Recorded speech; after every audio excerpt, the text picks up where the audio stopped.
the full Dead Internet video. This episode, we are going to go ahead and play another music video that I made. The song is called Juicy Slice. And interestingly enough, despite all the circuit benders I have, despite the wave pool, the Raspberry Pi glitch art video synthesizer that I have, this video was made entirely digitally using only Premiere Pro as the main tool to make the glitch. My friend Adam, friend of the show, supporter of the show, helped me out by teaching me this glitch of taking a video, taking it into Premiere or any video software that you use, boosting up the saturation as high as it can go, exporting it, re-importing it, doing it again, keep doing that over and over and over again. That's what I did to make this video, on top of, some paneling, moving stuff around. I did that about 13 times before it seemed like it was going to take forever to get the results that I wanted. Well, first of all, I downloaded the video off of YouTube. It is a Wendy's instructional video on how to make hot drinks. And I made the chopped and screwed song completely in Premiere by chopping up the actual video, slowing everything down, putting effects on it to give it more of a psychedelic feel, layering the video on top of each other.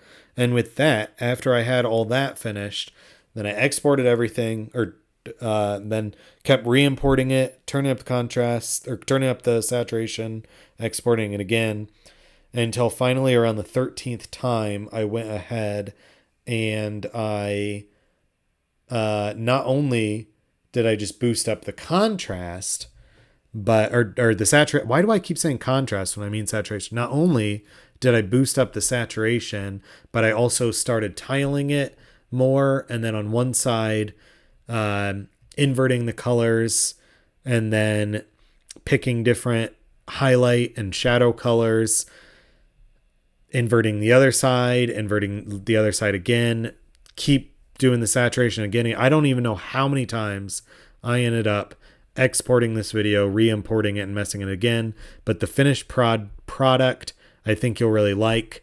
If you want to watch the video by itself later, I have it uploaded to YouTube as well. The link will be in the show notes, as well as the musical artist, the featured artist of today, local host not found, also be in the show notes, the Bandcamp. But yeah, so the link will be in the show notes. I really think you'll like it. I think it's really cool.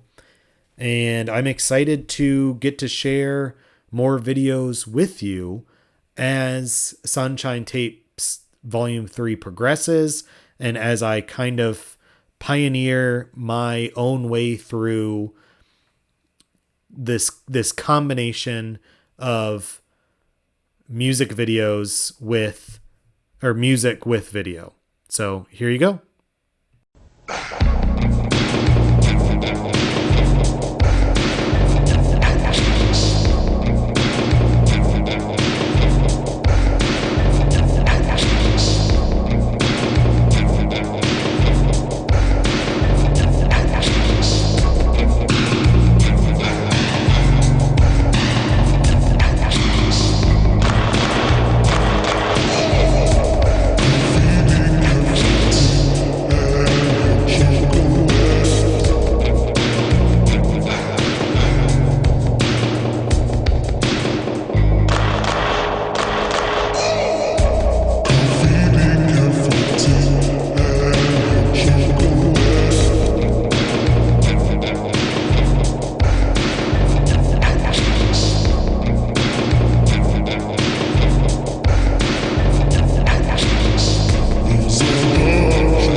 we are back. That was Juicy Slice by yours truly, Omnia Sol, off the new album Sunshine Tapes Volume 3, coming out this December. But before, I don't know why I said before, but now we are going to go ahead and move on to our next segment of the show. It is the time of the show where I read your fortune. It is time for Card of the show. All right, so we're making history today on the 40th episode of the Omnia Sol Art Show. If this is your first time watching the show, normally on Card of the Show, I have you think of a problem, think of something you need help with, and I shuffle the deck live on air. Well, not live because it's recorded, but I shuffle the deck while recording on air 3 times, and then I pull a card. The only thing is that I did that, I recorded the meaning to that, only to realize that my USB microphone was not plugged in, so it was recording over my MacBook microphone. It sounded awful. It didn't match the rest of the show. So I'm not going to shuffle again because I do think this card is important, and I do think this is your card of the show. So you just have to have faith that I did shuffle the deck. You have to have faith in me and the show and card of the show that I did shuffle the deck, even though you can't hear it on the microphone. All right. Oh, man. I need a cough drop or something. Okay, so your card of the show is the Knight of Swords. And the Knight of Swords shows a knight in full armor, sword drawn, dashing into battle on a horse. The horse is going super fast. He's wearing red. The horse has some blue on him.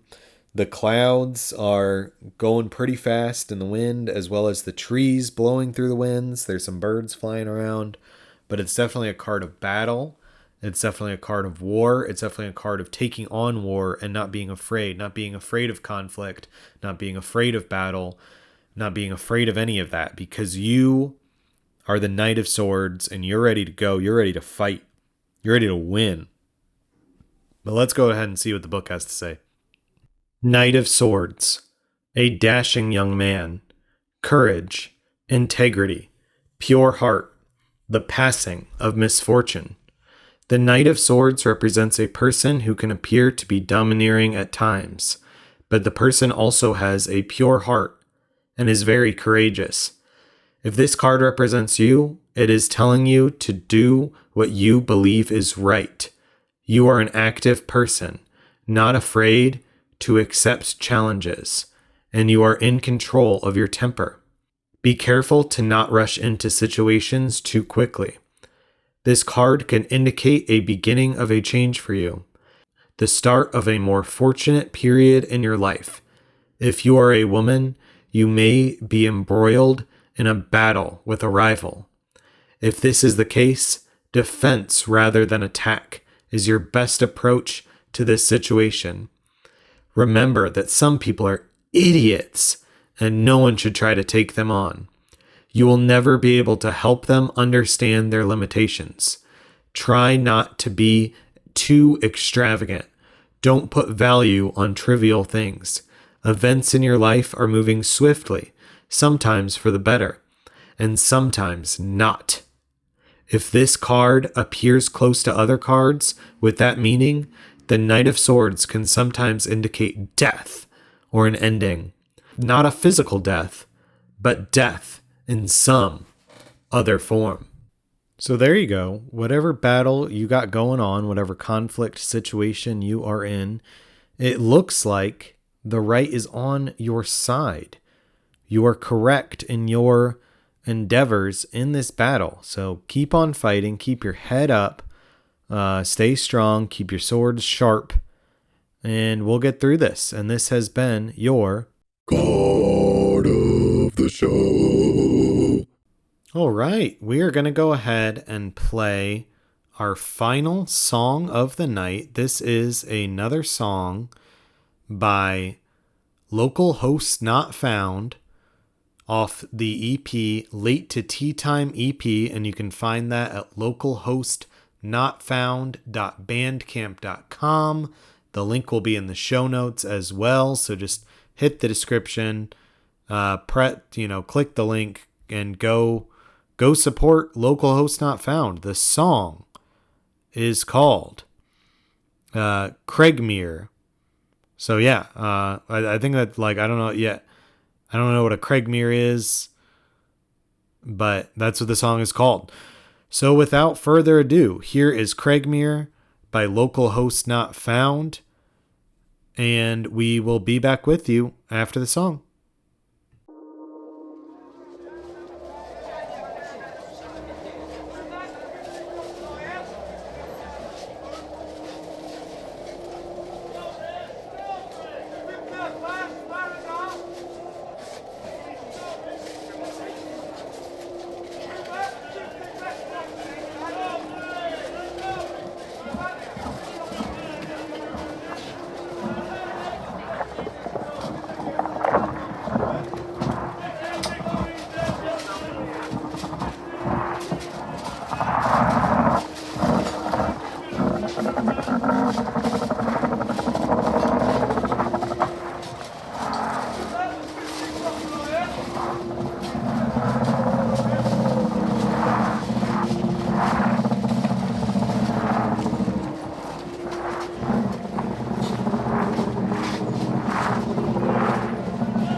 All right. Thank you so much to Local Host Not Found for providing music for the show. Once again, the link will be in the show notes, but to find Late to Tea Time EP, just go to localhostnotfound.bandcamp.com.